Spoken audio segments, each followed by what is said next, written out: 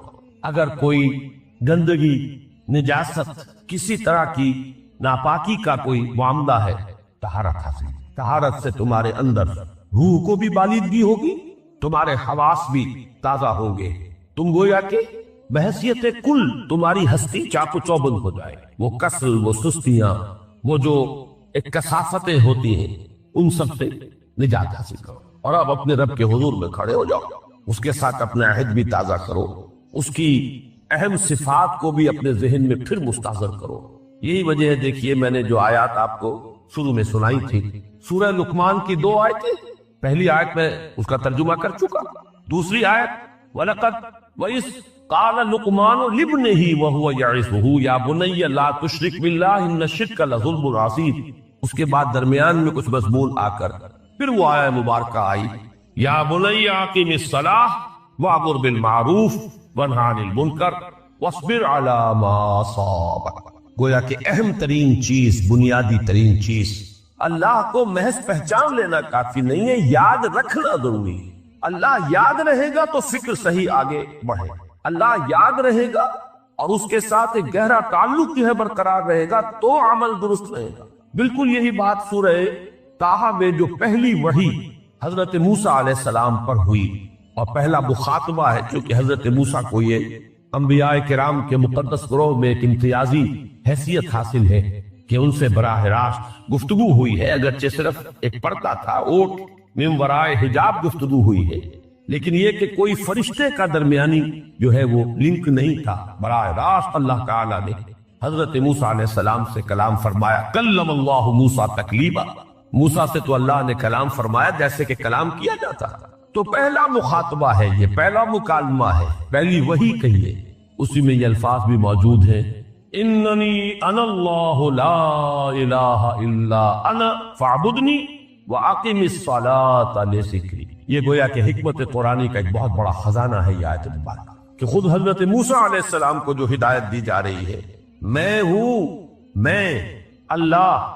اننی انا اللہ لا الہ الا انا، میرے سوا کوئی معبود نہیں، فاعبدنی، بس میری بندگی، میری عبادت، میری پرستش، میری محبت، اس کو اختیار کرو، وَأَقِمِ الصَّلَاةَ لِذِكْرِي، اور نماز کو قائم رکھو میری یاد کے لیے۔ بلکہ اسی سلسلہ کلام میں آگے چل کر سورہ طٰہٰ میں آتا ہے، کافی گفت و شنید کے بعد جب حضرت موسیٰ نے کچھ معذرت بھی کی، کچھ دعائیں بھی کی، اللہ نے ایک دعا قبول بھی کی کہ ان کے بھائی کو بھی شریک کر دیا، حضرت ہارون کو بھی، اس کے بعد پھر جب فرمایا کہ اب جاؤ فرعون کی طرف، تو اس میں فرمایا وَلَا تَنِيَا فِي ذِكْرِي، اور دیکھنا یہ جو عظیم مشن تمہارے کندھے پر آ گیا ہے، بڑا بھاری اور کٹھن ایک فرض ہے جو تم پر عائد ہو گیا ہے، اس کے لیے سب سے بڑی تمہارے پاس جو قوت کا ذریعہ ہے وہ نماز ہے۔ اقیم فلا تنیا عن ذکری، میری یاد میں کبھی غفلت نہ کرنا، اس میں کبھی کوئی کمی نہ آنے دینا۔ جیسا کہ میں نے عرض کیا تھا کہ جیسے ہی وہ تعلق جو ہے کمزور پڑتا ہے یا منقطع ہو جائے معاذ اللہ، تو پھر انسان گویا کہ شیطان کے لیے ایک لقمہ تر بن جاتا۔ اب آپ غور کیجئے، تیسری شے تقرب الی اللہ، اس کے حوالے سے بھی جو فرائض اور نوافل کی بات ہے اس کو اس ذہن سے نکال کر یہ سمجھیے کہ اس میں نماز کا کیا مقام ہے، اس لیے کہ نماز فرض بھی ہے، نماز نفل بھی ہے، وہ تو ان دونوں میں شریک ہو جائے۔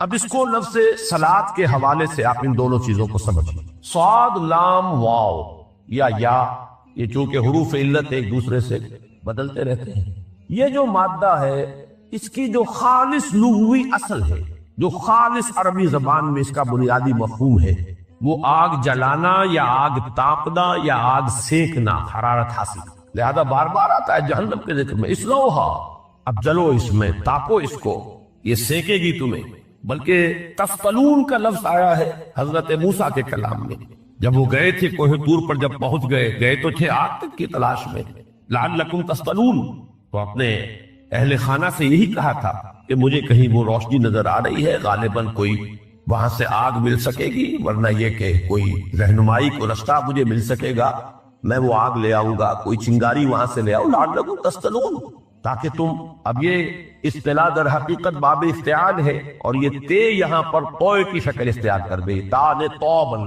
کی صورت اختیار کی صاد کی وجہ سے۔ بہرحال اس کا سب سے بنیادی مفہوم جو ہے وہ ہے تاپنا، سکائی حاصل کرنا، حرارت۔ اس کے حوالے سے سمجھ لیجئے کہ سب سے بنیادی تعلق اس کا جو ہے وہ روح کے ساتھ ہے۔ روح میں محبت خداوندی کی آگ اگر ٹھنڈی پڑ گئی ہو، اگر محبت خداوندی کی حرارت میں کمی ہو گئی تو اس کو اثر نو، جس کو کہ میں آج سوچ رہا تھا تو ایک لفظ ذہن میں آیا کہ جیسے بیٹری اس کو ریچارج کیا جاتا ہے، اسی طریقے سے روح کے اندر محبت خداوندی کی اس حرارت کو اثر نو تازہ کرنا، یہ ہے در حقیقت نماز کا اصل مقصد۔ اس لیے کہ اس لفظ کا بنیادی مفہوم، اصل لغوی مفہوم تو یہ، اگرچہ اس کا سب سے زیادہ کثرت سے جو استعمال ہوتا ہے، اور لفظ صلاۃ جس سے در حقیقت جس تصور پر مبنی ہے وہ ہے اقدام، کسی کی طرف متوجہ ہونا، اور پھر دعا۔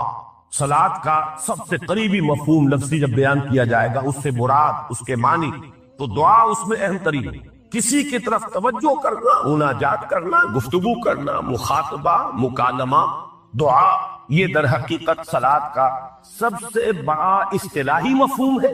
لیکن جو اس کا مادہ ہے، صاد لام واو یا صاد لام یا، اس کا اصل مفہوم جو ہے وہ تاپنا، حرارت حاصل کرنا۔ تو ان دونوں کے حوالے سے عرض کر رہا ہوں، وہ تاپنا اور حرارت حاصل کرنا وہ ہے روح کے اعتبار سے۔ وہ جو کہا اقبال نے کہ بجھی عشق کی آگ اندھیر ہے، مسلمان نہیں راہ کا ڈھیر، یہ عشق کی آگ جب بجھ جاتی، در حقیقت یہی تو انسان کی روحانی موت ہے۔ یہ اب یہ نہ رہے تو چاہے منطق میں بہت انسان ماہر ہو، مجھے اقبال کا شعر یاد آیا، تقابل کرتے ہوئے ایک انسان محکوم اور ایک انسان حر، آزاد انسان، ان کی نفسیات میں جو بنیادی فرق علامہ اقبال نے مختلف مواقع پر بیان کیے ہیں۔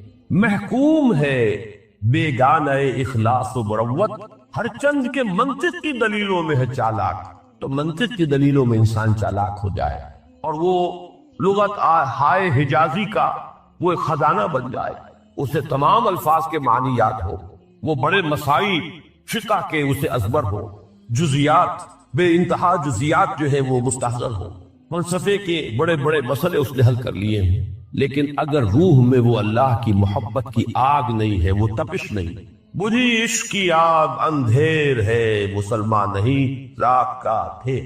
اسی کے حوالے سے آج مجھے یاد آیا تھا کہ وہ جو بڑی سادہ سی ایک نظم ہے، اللہ تعالیٰ سے دعا، یا رب دل مسلم کو وہ زندہ تمنا دے، اس میں بھی جو الفاظ آئے ہیں، جو روح کو گرما دے اور قلب کو تڑپا، یہ ہے اصل جو مقصود ہے نماز کا۔ اور یہی وہ چیزیں جیسا کہ میں نے عرض کیا تھا کہ نگاہوں سے اوجھل، یہ پہلو سامنے ہے ہی نہیں، دوسرا پہلو سامنے ہے اور وہ بھی میرے نزدیک بہت اہم ہے، بہت بنیادی ہے، اس میں کوئی شک نہیں، لیکن یہ ہے بلند ترین منزل، یہ تقرب الی اللہ۔ اگر کوئی مسلمان اپنے کسی بھائی کی ضرورت پوری کرنے میں لگ رہا ہے، اپنا وقت صرف کر رہا ہے، اللہ اس کی ضرورت پوری کرنے کے لیے کر دیتا ہے، بہت عمدہ مقام ہے۔ اللہ نے ہر چیز کے لیے ایک اندازہ مقرر کیا، کب اللہ کی مدد آئے گی یہ اس نے طے کیا ہوگا۔ You have to qualify, pre qualification condition, تب مدد آئے گی۔ اپنا سب کچھ لگا دو، پھر کہو کہ اللہ میری 15 برس کی کمائی کل میدان میں نے وجود ڈالی، 15 برس دن کی اور رات کی کوششیں ہیں میری، صبح اور شام کی کوششیں ہیں میری، 15 برس وہ میدان میں نے لا کے ڈالا۔ تب بخارو اللہ، اپنا مال بچا کے رکھنا ہے، اپنی مستقبل کو بھی بچانا ہے، اپنی اولاد کو بھی بچانا ہے، اور اللہ کا دین غالب ہو جائے کہیں نام لکھا کے کسی جماعت میں شامل ہو کر بڑا تین بات گویا کہ اللہ تعالیٰ کو جانتا ہی نہیں۔ خود حضرت ہوتے ہوتے بات یہاں تک پہنچی کہ عبادت کا مطلب ہے نماز، روزہ، حج اور زکوٰۃ۔ اب پہلی بات تو یہ سوچئے، کیا انسان ہر وقت نماز پڑھتا ہے، ہمیشہ روزہ رکھتا ہے؟ جب اللہ کہہ رہا ہے میں نے تو پیدا ہی کیا میری عبادت کے لیے، کوئی اور کام اگر وہ کر رہا ہے تو وہ میرے مقصد تخلیق کے خلاف کر رہا ہے۔ وما خلقت الجن والانس الا لیعبدون، میں نے تو جنوں اور انسانوں کو صرف اس لیے پیدا کیا کہ میری عبادت کریں۔ تو اصل میں بات کیا ہے، یہ نماز، روزہ، حج اور زکوٰۃ یہ بھی عبادات تو ہیں، اصل عبادت کچھ اور ہے. اصل عبادت کیا ہے؟ عبد کہتے ہیں غلام کو. غلام پچھلے زمانے کا تصور کیجئے. یہ ایسا نہیں تھا جیسے آپ کسی کو ملازم رکھ لیں. آج امپلائر امپلائی ریلیشن شپ یہ اور ہے. آپ نے کسی کو ملازم رکھا ہے، فرض کیجئے دہاڑی پر رکھا ہے، وہ 8 گھنٹے کام کرے گا، پھر چھٹی کرے گا. اس کے بعد وہ آپ کا کوئی تابع نہیں ہے، آپ کا غلام نہیں ہے، بلکہ آپ کا بھی ایک ہی ووٹ ہوگا. جب الیکشن ہوگا اس کا بھی ایک ہی ووٹ ہوگا. تو اصل میں غلام جو ہوتا تھا وہ ہمہ وقت، ہمہ تن، ہمہ جہد، ہمہ وجوہ بندگی کرتا تھا، اطاعت کرتا تھا.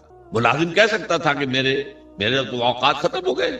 آپ نے کسی کو رکھا خانسامہ کی حیثیت سے، اور فرض کیجئے ابھی فلش سسٹم نہیں آیا تھا تو بیت الخلا جو ہے آپ جس طرح کے ہوتے تھے سب کو یاد ہے.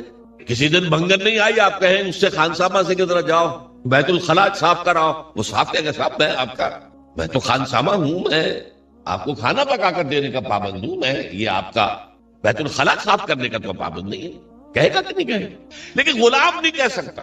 غلام تو ملکیت ہے، وہ 24 گھنٹے کا مطیع ہے، جو کام کہا جائے کرنے پر مجبور ہے، انکار نہیں کر سکتا. اور آپ کو معلوم ہو ایک اور بات ہونی چاہیے کہ غلام تو خود مملوک ہوتا ہے، اس کی ملکیت کوئی نہیں ہوتی. آقا نے کوئی اگر کوٹھڑی دے دی ہے کہ تم رات کو اس میں سو جایا کرو تو کیا وہ اس کوٹھڑی کا مالک ہو گئے؟ آقا نے کوئی چارپائی دے دی ہے اس پر سویا کرو تو کیا چارپائی کا مالک ہو گئے؟ نہیں، قطعاً نہیں، خود مملوک ہے. اور پچھلے زمانے میں غلاموں کا معاملہ کیا تھا؟ آقا جب چاہے ذبح کر دے، قتل کر دے، کوئی مقدمہ نہیں بنے گا، نہ 302 کا نہ 304 کا. کیوں؟ جیسے آپ کی بکری آپ کی ملکیت تھی، آپ نے ذبح کیا، گوشت کھا لیا، کوئی پوچھ سکتا آپ سے؟ میری بکری تھی بھائی، میں نے ذبح کیا. Who are you to ask me؟ اسی طرح غلام میری ملکیت ہے، میں نے قتل کیا، میں نے اپنا نقصان کیا ہے نا. میں اس غلام کو فروخت کرتا تو کچھ پیسے مل جاتے مجھے، لیکن اختیار میرا ہے، میں نے اسے قتل کر دیا. اس معنی میں اللہ کا غلام بن جانا، اللہ کا بندہ بن جانا. یہ بندہ جو ہے یہ فارسی کا لفظ ہے، عبد عربی کا لفظ. عبد سے عبادت بنا، بندے سے بندگی بنا. چنانچہ شیخ سعدی کا شعر ہے مشہور، جو مسجدوں میں پہلے لکھا جایا کرتا تھا. آج کل تو ہمارا نئی قسم کی مسجدوں کے ڈیزائن بنتے ہیں نا. پچھلے زمانے میں کیا ہوتا تھا؟ اس در کے اوپر چوکٹا بنا ہوا ہے، روز محشر کے جاں گداز بوت اولی پرسش نماز بوت. وہ قیامت کا دن جو بہت سخت ہے، پہلا حساب نماز کا ہوگا. اور یہ شعر میں لکھا ہوتا تھا، زندگی آمد برائے بندگی، زندگی بے بندگی شرمندگی. یہ زندگی ہمیں ملی ہی بندگی کے لیے ہے. وما خلقت الجن والانس الا لیعبدون. تو اگر ہم بندگی نہیں کرتے اللہ کی تو شرمندگی ہی شرمندگی ہے. گویا کہ ہم اپنے مقصد تخلیق کو تو پورا نہیں کر رہے. آپ نے قلم بنایا تھا لکھنے کے لیے، لکھتا نہیں ہے تو اٹھا کے پھینک دیں گے، آپ اس کو کوڑے میں ڈالیں گے. لہذا انسان کی تخلیق اور جنوں کی تخلیق بندگی کے لیے ہوئی. زندگی آمد برائے بندگی، زندگی بے بندگی شرمندگی. یہ ہمہ وقت، ہمہ تن، ہمہ وجوہ، ہمہ جہد اللہ کی اطاعت، یہ ہے عبادت. اس عبادت کے لیے عبادات ہمیں دی گئی ہے. جیسے یہ اگر کھڑا ہوا ہے شامیانہ تو آپ نے دیکھا یہ جو بانس کھڑے ہوئے ہیں، یہ عبادت جو ہے اس کی چھت سمجھ لیجئے 4 ستونوں پر کھڑی ہے. نماز، روزہ، حج، زکات. نماز کس لیے؟ تاکہ 5 مرتبہ تازہ کر لو اللہ سے عہد بندگی، ایاک نعبد و ایاک نستعین. کہیں بھول مت جانا، صبح ہوئی ہے پہلے اپنا اللہ سے بندگی کا عہد تازہ کر لو، پھر دکان پہ جانا، پھر دفتر میں جانا، اور پھر دوپہر میں پھر نکلو، پھر تازہ کرو. وہ آپ کا لنچ آور ہوگا لیکن اس میں اللہ کو پہلے یاد کرو. پھر جب بہت زیادہ ایکٹیویٹی کا ٹائم ہوتا ہے شام کا، پھر یاد کرو اللہ کو عصر کے وقت، پھر مغرب کے وقت، پھر رات کو عشاء. 5 دفعہ یاد کرو اقم الصلاۃ لذکری، کہ تمہیں یہ بات یاد رہے کہ ہم اللہ کے بندے ہیں اور ہمارا کام بندگی ہے. ہمہ تن، ہمہ وجوہ، ہمہ وقت اللہ کی عبادت. روزہ کیوں دیا؟ تاکہ نفس کے اندر جو شیطنت ہے، ان النفس لامارۃ بالسوء، اس نفس کو کنٹرول کرنے کی عادت ہو جائے. بھوک برداشت کرو، کسی وقت کھانے کو حلال چیز نہیں مل رہی تو بھوک برداشت کرو، فوراً کسی حرام شے کے اندر منہ نہ مار دو. تمہارے اندر عادت ہونی چاہیے. پیاس شدید لگی ہوئی ہے تو اگر کوئی صحیح مشروب نہیں ہے تو ایسا نہ کرو کہ اب کیا کریں، یہاں پر تو سوائے جو شراب کا کچھ ملتا ہی نہیں تو لوگ شراب ہی پیتے ہیں. اس کے لیے مشق کرانے کے لیے 30 دن صبح سے شام تک جائز مشروب بھی نہ پیو، جائز کھانا بھی نہ کھاؤ، تاکہ تمہارے اندر صلاحیت پیدا ہو جائے کہ باقی 11 مہینوں میں ناجائز سے تو بچو. یہ ہے عبادت کے ساتھ ان عبادات کا تعلق. ایک بڑی ہمارے اندر جو ہے نفس کی خواہش، دولت پرستی، اس کو نکالنے کے لیے صدقہ، خیرات، انفاق، خرچ کرو خرچ کرو خرچ کرو، تاکہ یہ عبادت کی محبت دل میں سے کھرچی جائے۔ اور یہ تینوں حکمتیں جمع کر دی ہے حج کے اندر۔ حج میں احرام کے اندر پابندیاں ہوتی ہیں، وہ روزے کے مشابہ ہیں، بڑی رقم خرچ ہوتی ہے، یہ زکوٰۃ و صدقات کے مشابہ ہو گئی۔ اس میں تلبیہ ہوتا ہے، لبیک اللہم لبیک لبیک لا شریک لک لبیک ان الحمد والنعمت لک والملک لا شریک لک، یہ اللہ کا ذکر ہو رہا ہے۔ تو ذکر اور انفاق اور نفس کو کنٹرول کرنا، یہ تینوں چیزیں جمع کر دی حج میں۔ وہ جامع عبادات، جامع العبادات۔ لیکن ان عبادتوں کے اوپر چھت آئے گی اسلام کی، پوری ہمہ جہت ہمہ وقت اللہ کی بندگی، اللہ کی اطاعت۔ یہ جو عبادت ہے، ایک بات اور نوٹ کر لیجئے، یہ عبادت جو ہے زبردستی بھی دنیا میں کرائی جاتی رہی۔ مثلا بنی اسرائیل پر فرعون مسلط تھا، اپنے احکام منواتا تھا کہ نہیں؟ ہم پر انگریز حاکم تھا، اپنا قانون نافذ کرتا تھا کہ نہیں؟ تم اپنے قانون رکھو گھروں میں، تمہارے کتاب میں لکھا چور کے ہاتھ کاٹو، ہم نہیں کاٹیں گے، تمہاری سنت ہے رسول کی، شادی شدہ ہو زانی یا زانیہ اس کو رجم کرو، غیر شادی شدہ 100 کوڑے لگاؤ اور اعلان برسر عام لگاؤ، جاؤ رکھو اپنے گھر میں، آیتیں پڑھ لیا کرو، ثواب لے لیا کرو، یہاں تو ہمارا قانون چلے گا۔ اور ہم اطاعت کرتے تھے کہ نہیں؟ یہ اطاعت جو ہے یہ فورس تھی، زبردستی کی تھی، جبر کے ساتھ تھی، اس کو عبادت نہیں کہیں گے۔ عبادت وہ اطاعت ہے اللہ کی اور اس کے رسول کی جو اپنی دلی آمادگی سے کی جائے، اللہ اور اس کے رسول کی محبت میں سرشار ہو کر کی جائے۔ یہ ڈائمنشن جو ہے عبادت کی کہ محبت اس کا جزو لازم۔ اللہ لا ایمان لمن لا محبت لہ، دیکھو جس کے اندر محبت نہیں ہے اللہ کے اس کے رسول کی، اس کا کوئی ایمان نہیں۔ اللہ کا عشق، اللہ کے رسول کا عشق، اس سے سرشار ہو کر اللہ کی اطاعت، اللہ کے رسول کی اطاعت پوری زندگی میں، یہ عبادت ہے۔ اور اس میں نوٹ کیجئے، اس عبادت میں اللہ کی اطاعت بھی ہے، رسول کی اطاعت بھی ہے۔ نماز آپ پڑھتے ہیں کیسے پڑھتے ہیں؟ جیسے رسول نے سکھائی صلی اللہ علیہ وسلم۔ صلو کما رأیتمونی اصلی، نماز ایسے پڑھو جیسے مجھے دیکھتے ہو کہ میں پڑھتا ہوں۔ صحابہ نے حضور کو دیکھا، تابعین نے صحابہ کو دیکھا، تابعین نے تابعین کو دیکھا، یہ نسل بعد نسل۔ تو نظام جو بنتا ہے عبادت کا، اس میں اللہ کی اطاعت بھی ہے اور اللہ کے رسول کی اطاعت۔ اطیعوا اللہ واطیعوا الرسول، بار بار قرآن میں آتا، بار بار آتا۔ اور میں نے آپ کو بتایا کہ بہت سے رسولوں کی دعوت تو آئی ان اعبدوا اللہ ما لکم من الہ غیرہ، لیکن اسی کو دوسری جگہ پر بیان کیا گیا ان اعبدوا اللہ واطیعون، اللہ کی عبادت کرو اور میری اطاعت کرو۔ تو ہمہ تن، ہمہ وقت، ہمہ وجوہ اللہ کی بندگی، اللہ کی اطاعت، رسول کے طریقے پر، یہ ہے عبادت۔ اس کے لیے ہمیں پیدا کیا گیا۔ اب اس میں ابھی تک کی جو باتیں تھیں وہ تو ذرا میٹھی تھی، ذرا کڑوی بات بھی آ جائے۔ اگر جزوی اطاعت ہوگی تو وہ اللہ کے ہاں قبول نہیں ہے، وہ منہ پر دے ماری جاتی۔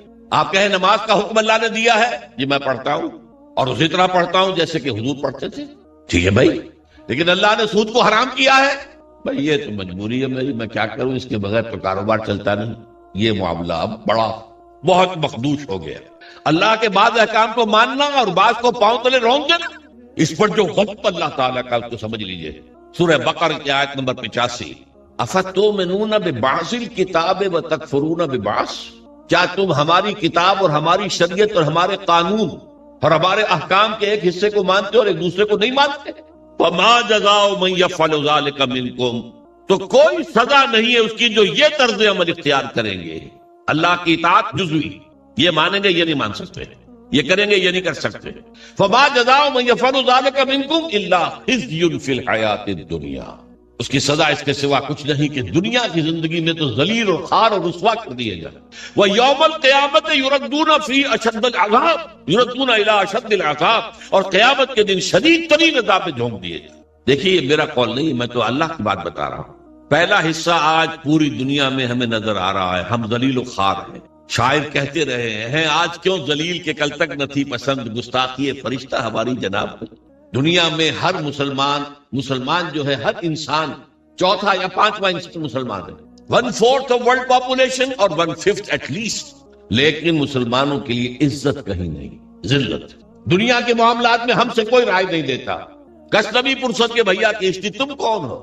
اب G7 بیٹھیں گے، فیصلہ کریں گے، G8 ہوں گے، G9 ہوں گے، G13 ہوں گے، G15 ہوں گے، یا یہ کہ سیکیورٹی کونسل ہوگی UNO کی، وہ فیصلہ کریں گے تم کون ہو؟ کوئی مسلمان ملک نہ 3 میں نہ 13 میں، نہ G7 میں نہ G15 میں، کوئی بھی نہیں۔ ہماری پالیسیاں کوئی اور بناتے ہیں. ہمارے پاس تو کوئی کنڈولیزا رائس آ جاتی ہے یا اس سے پہلے کوئی اور آ جاتا تھا، آ کر حکم دے کے چلے جاتے ہیں یہ کرو، اور کرتے ہیں، دونوں ہاتھ جوڑ کر کرتے ہیں. یہ صورتحال کیوں ہے؟ یہ ذلت اور یہ رسوائی. اور ایک بات پر توجہ کیجئے، آج دنیا میں اس پورے گلوب میں جہاں بھی خون بہتا ہے مسلمان کا بہتا. 50 برس سے کشمیر میں اور فلسطین میں کس کا خون بہ رہا ہے؟ بوسنیا میں کس کا بہا؟ کوسوو میں کس کا بہا؟ مقدونیہ میں کس کا بہا؟ چچنیا میں کس کا خون بہ رہا ہے؟ فلپائنز میں کس کا خون بہ رہا ہے؟ تھائی لینڈ میں اب شروع ہو گیا ہے. ایک صوبے میں مسلمان اکثریت میں ہیں، وہ چاہتے ہیں کہ ہمیں علیحدہ ملک دیا جائے، ان کے اوپر گولیاں برس رہی ہیں، مارا جا رہا ہے. اس سے پہلے صومالیہ میں کس کا خون بہا تھا؟ نوٹ کر لیجئے، آج اس پورے ارضی پر خون جہاں بہ رہا ہے وہ مسلمان کا. افغانستان میں لاکھوں مار دیے، اور آپ کو معلوم ہے کہ عراق کے اندر کتنے لاکھ مار دیے گئے کچھ اندازہ ہی نہیں، اور ابھی تک معاملہ چل رہا ہے. یہ ذلت و رسوائی کیوں ہے؟ کہ ہم اپنی پوری زندگی میں اللہ کی بندگی نہیں کر رہے. لہذا اللہ نے کہا ذلت رسوائی، ضربت علیہم الذلت والمسکنہ. اب ذلت اس دنیا میں، تذلل اور ذلت، یہ تمہارا مقدر ہے، یہ سزا ہے اللہ کی. بش کا باپ کچھ نہیں کر سکتا، شیرون کا باپ کچھ نہیں کر سکتا جب تک کہ اذن رب نہ ہو، پتہ نہیں ہل سکتا جب تک کہ اذن رب نہ ہو. کیوں ہو رہا ہے یہ اللہ کی سزا ہے. فما جزاء من يفعل ذلك منكم الا خزي في الحیات الدنیا ویوم القیامت یردون الی اشد العذاب. جو لوگ بھی یہ روش اختیار کریں کہ دین کا ایک حصہ قبول سر آنکھوں پر اور ایک حصہ پاؤں تلے، ان کی سزا اس کے سوا کچھ نہیں کہ دنیا کی زندگی میں ذلیل و خوار کر دیے جائے، اور آخرت کی زندگی میں قیامت کے دن شدید ترین عذاب میں جھونک دیے جائے. یہ طرز عمل اللہ کو کافروں کے مقابلے میں، اگر مسلمان یہ طرز عمل کریں گے تو کافروں سے بدتر ہے اللہ کی نگاہ. وہ تو صرف صاحب کہتے ہیں ہم نہیں مانتے محمد کو صلی اللہ علیہ وسلم، ہم نہیں مانتے قرآن کو، نہیں مانتے. آپ کہتے ہیں ہم مانتے ہیں اور پھر اللہ کے احکام پر عمل نہیں کرتے. یہ چیز وہ ہے جو اللہ تعالیٰ کو کفر کے مقابلے میں زیادہ ناپسندیدہ. یہی وجہ ہے قرآن میں کہا گیا منافقت جسے ہم کہتے ہیں، ان المنافقین فی الدرک الاسفل من النار. منافقین جو ہیں جہنم کے سب سے نچلے طبقے میں ہوں گے، کافروں سے بدتر ہوں گے، کافروں کے نیچے ہوں گے. کیوں کہتے وہ ہیں کہ ہم ایمان رکھتے ہیں اللہ پر، ہم ایمان رکھتے ہیں اللہ کے رسول پر، ہمیں عشق ہے اللہ کے رسول سے. دیکھو ہم نعتیں پڑھتے ہیں، دیکھو ہم حج کے لیے جاتے ہیں، دیکھو ہم عمرے کرتے ہیں، دیکھو رمضان میں کتنی چہل پہل ہمارے یہاں ہو جاتی افطاری کے وقت، دیکھو مسجدیں بھری ہوتی ہیں تراویح میں. لیکن بھائی وہ اسلام کا قانون کہیں نافذ ہے؟ کہیں اسلامی احکام کی تنفیذ ہے؟ تمہاری یہ ادھوری اور جزوی عبادت اللہ کو قبول نہیں ہے. اللہ جو ہے بہت غیور ہے، جسے آپ کہتے ہیں نا پیکج ڈیل. پیکج ڈیل کیا ہوتا ہے؟ ٹیک اٹ اور لیو اٹ. ہمیں تمہاری کوئی ضرورت نہیں ہے، اللہ تو غنی ہے عن العالمین. ہمارا دین لینا ہے پورا لو ورنہ دفاؤ. یا ایھا الذین آمنوا ادخلوا فی السلم کافہ. اہل ایمان اسلام میں داخل ہو پورے کے پورے سمجھے. جزوی اسلام اسلام نہیں ہے، جزوی عبادت عبادت نہیں ہے، جزوی بندگی بندگی نہیں ہے، بلکہ ڈٹائی ہے. ڈٹائی اللہ کے ساتھ مذاق ہے. قرآن مجید میں آیا ہے نا، یہ لوگ جو ہیں یخادعون اللہ والذین آمنوا وما یخدعون الا انفسهم. یہ دھوکہ دینا چاہتے ہیں اللہ کو اور اہل ایمان کو، حالانکہ دھوکے اپنے آپ کو ڈالا. تو پہلی بات بڑی سخت ہو گئی. اسی لیے اقبال کہتا ہے چمی گویم مسلمانم بلرزم کہ دانم مشکلات لا الارا. میں جب کہتا ہوں میں مسلمان ہوں تو مجھ پر لرزہ طاری ہوتا ہے، اس لیے کہ مجھے معلوم ہے لا الہ الا اللہ کہہ دینا آسان ہے، اس پر پورا اترنا بہت مشکل. اللہ کی ہمہ تن، ہمہ وقت، ہمہ وجوہ، ہمہ جہد اطاعت، رسول کی اطاعت کے ذریعے سے، یہ عبادت ہے جس کے لیے کہ ہمیں پیدا کیا گیا. اب صورتحال اس وقت کیا ہے؟ ظاہر بات ہے کہ میں اور آپ یہاں پر اللہ کا شریعت نافذ ایک دم تو نہیں کر سکتے، لیکن ہماری عبادت جو ہے وہ تو ادھوری ہو گئی. ہم اس ملک کے فرد ہیں، ہم شہری ہیں، ہم ووٹ ڈالتے ہیں، ہم لوگوں کو چنتے ہیں، وہ جا کر جو ہے حکومتیں بناتے ہیں. لیکن حکومت وہ ہے جو اللہ کے احکام کو نافذ نہیں کر رہی، جس کو کہا گیا وَمَن لَّمْ يَحْكُم بِمَا أَنزَلَ اللَّهُ فَأُولَٰئِكَ هُمُ الْكَافِرُونَ. جو اللہ کی اتاری ہوئی شریعت کے مطابق فیصلے نہیں کرتے وہی تو کافر ہیں. تم نے کسے کافر سمجھا ہے؟ بتوں سے تجھ کو امید ہے، خدا سے نو امیدی. مجھے بتا تو صحیح، اور کافری کیا ہے؟ کافری تو یہی ہے وَمَن لَّمْ يَحْكُم بِمَا أَنزَلَ اللَّهُ فَأُولَٰئِكَ هُمُ الْفَاسِقُونَ وَمَن لَّمْ يَحْكُم بِمَا أَنزَلَ اللَّهُ فَأُولَٰئِكَ هُمُ الظَّالِمُونَ. یہ تین فتوے ہیں مفتی اعظم، اللہ سے بڑا مفتی تو کوئی نہیں، اور تین فتوے اس کے ہیں یہ جو اللہ کی اتاری ہوئی شریعت کے مطابق فیصلے نہیں کرتے، وہی تو کافر ہیں، وہی تو مشرک ہیں، وہی تو فاسق ہیں، باغی. یہ سورہ مائدہ کے 7ویں رکوع کے اندر یہ تینوں فتوے موجود ہیں۔ اب کیا کریں؟ ہمارا پورا معاشی نظام سود پر مبنی، انٹرسٹ بیس کیپیٹلسٹک سسٹم، یہودیوں کا ایجاد کردہ نظام، بینکنگ آج پوری دنیا میں۔ اب ہم بھی اس کے اندر زیادہ سے زیادہ آپ یہی کر سکیں گے نا کہ براہ راست ملوث نہ ہو، نہ آپ بینک سے قرضہ لیں سود پر، نہ بینک میں رقم رکھیں اور سود لینے کے لیے، یہ تو کر سکتے ہیں آپ، یہ بھی آپ نہیں کرتے تو آپ مجرم ہیں۔ لیکن یہ ہے کہ آپ اپنی معیشت سے سود کو خارج تو نہیں کر سکتے۔ حضور نے فرمایا ایک زمانہ آئے گا کہ لوگ اگر سود کھائیں گے نہیں تب بھی سود کا دخان، دھواں اور سود کا غبار، گردہ ان کے اندر جائے گا لازماً۔ کیوں؟ گندم کا ایک دانہ آپ کھاتے ہیں، اس کے لیے بیج خریدا گیا تھا سودی قرضے پہ، اس کے لیے فرٹیلائز خریدے گئے سودی قرضے پہ، پیسٹی سائیڈ خریدے گئے سودی قرضے پر، اس کے لیے جو ٹریکٹر خریدا گیا سودی قرضے پر، فصل کاٹنے کے لیے ہارویسٹر لیا گیا سودی قرضے پر۔ تو ایک ایک دانے میں سود ہے، کیا کریں گے آپ؟ کھائیں گے، آپ کے اندر جائے گا۔ اور حضور نے 2 الفاظ ایسے استعمال کیے، دخان یا غبار۔ کبھی کبھی آپ کو معلوم ہے کہ فضا میں ایک گردہ سا چھا جاتا ہے پوری فضا۔ اب آپ کیا کریں گے؟ سانس لینا بند کر دیں گے؟ سانس لیں گے تو مریں گے، بند کر دیں گے تو مریں گے۔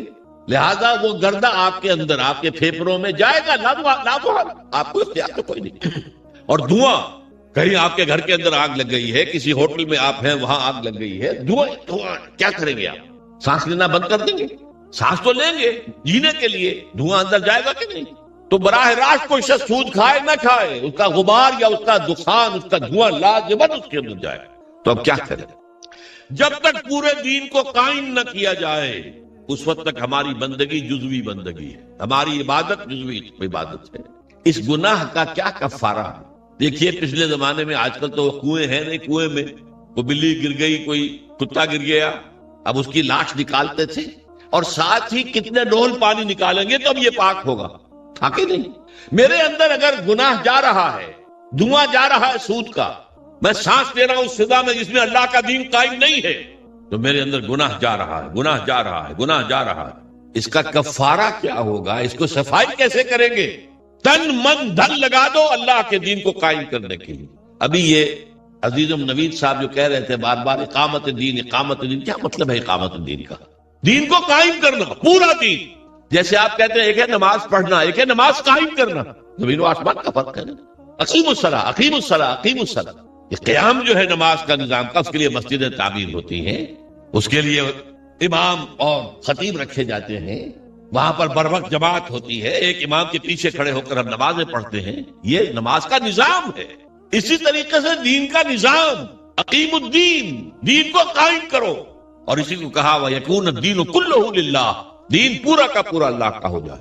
فوجداری قوانین بھی اسی کے ہوں، دیوانی قوانین بھی اسی کے ہوں، وراثت کا قانون بھی اسی کا ہو، سود کو جڑ سے نکال کے پھینکا جائے، بیع و شرع کی جو حرام شکلیں ہیں ان کو ختم کیا جائے، جوئے کا خاتمہ کیا جائے، بے پردگی بے حیائی کا خاتمہ کیا جائے۔ یہ سارا کام اگر آپ کریں تو اس میں جو تن لگے گا، جو من لگے گا، جو آپ کا دھن لگے گا، جو آپ کا وقت لگے گا، یہ کفارہ ہے کہ جزوی بندگی کی وجہ سے جو گناہ ہو رہا ہے اس کا کفارہ ہو جائے۔ اگر آپ یہ نہیں کرتے تو اس کا مطلب یہ کہ آپ بھی اسی نظام کے حامی ہیں۔ وہ دیکھیے جو کہا تھا نا بش نے یا اس کے سیکریٹری پاول نے 11 ستمبر 2001 کو، آر یو ود اس اور اگینسٹ اس، یاد ہے؟ اور ہمارا کمانڈو صدر اور وہ پتاشے کی طرح بیٹھ گیا تھا آپ کے ساتھ۔ جی اللہ بھی یہ کہتا تم میرے ساتھ ہو یا میرے خلاف ہو، نو گرے ایریا ان بٹوین، یا میرے ساتھ ہو میرے وفادار ہو۔ تو جتنے دین پر عمل کر سکتے ہو اتنے پر تو کرو نا۔ نمبر 1، آخر سود سے غبار سے نہیں بچ سکتے، براہ راست تو سود سے بچو، نہ سود پہ رقم رکھ کر کھاؤ اور نہ سود پر رقم لے کر اپنا کاروبار بڑھاؤ، اپنی بلڈنگیں جو ہے اور اونچی کرو، نہیں یہ تو کر سکتے ہو۔ پردہ تو اپنے گھر میں رائج کر سکتے ہو کہ نہیں؟ اللہ کا شکر ہے ابھی پاکستان میں تو کوئی ایسا ڈکٹیٹر نہیں آیا۔ اگر کچھ زیادہ وقت مل گیا ہماری شامت اعمال سے اس شخص پرویز مشرف کو تو شاید وہ وقت بھی آ جائے کہ پردے پر پابندی کر دی جائے، کوئی عورت برقع نہیں پہنے۔ ہو چکا ہے دنیا میں، محسن ممالک میں ہوا، مصطفیٰ کمال پاشا جو آئیڈیل ہے اس کا، اس نے یہی تو کیا تھا، پردہ ختم، انگریزی لباس پہننا لازم، عربی میں نہیں اذان دے سکتے ہو نہ نماز پڑھ سکتے، ترکی زبان میں نماز پڑھو، ترکی زبان میں اذان۔ یہ سارا کمال اتاترک نے کیا تھا، اور اس نے آتے ہی کہا تھا کہ میرا آئیڈیل وہ ہے۔ یہ تو اللہ کو معلوم ہے کل کیا ہونا ہے. بڑے بڑے جبار اور بڑے بڑے طاقتور لوگ آئے ہیں اور آج نسیم منسیاں ہیں. کہاں گیا وہ فیلڈ مارشل ایوب خان؟